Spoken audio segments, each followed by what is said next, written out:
This was the anniversary, March the 2nd, of my flight. I was the first person to fly from St. Paul, Minnesota to Murmansk, although I wasn't heading for Murmansk. I had made a plane myself. This was back in 1958, 59. Dwight Eisenhower was president. I remember this very clearly. I made it out of balsa wood in shop. It was a little lighter than it should have been, but I put a lawnmower engine on it, and I took off from Holman Field in St. Paul. I was heading for Duluth, but I must have fallen asleep at the controls because I was making a descent through the clouds, and I happened to be up about 2 hours north of Juneau, Alaska, where there was a polar bear out there on an iceberg, and he took a swipe at me. I was out there on a wing. I was walking out on the wing. I had to knock ice off the wing,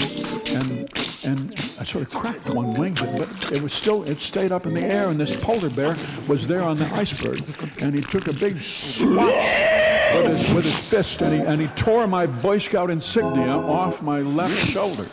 And off we went, over the Bering Sea and down into Murmansk. I wound up in Siberia. I finally ran out of fuel there, and I landed there. I had gotten a merit badge in communism, so I knew something about communism. They thought I was a spy.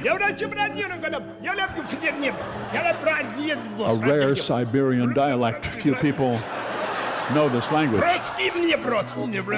Yes, they put me into prison. They slammed that big steel door. Yes. But I knew something about communism. I knew that they never believe anything that you tell them because they are liars themselves. And so I told them that I was going to escape.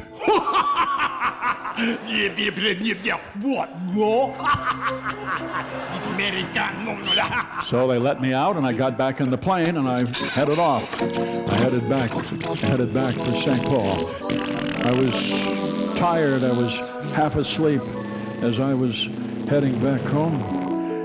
And the song that kept me going back in 1958, 59, no, it was 1957, actually. The Russians had just put a dog up in space, Sputnik.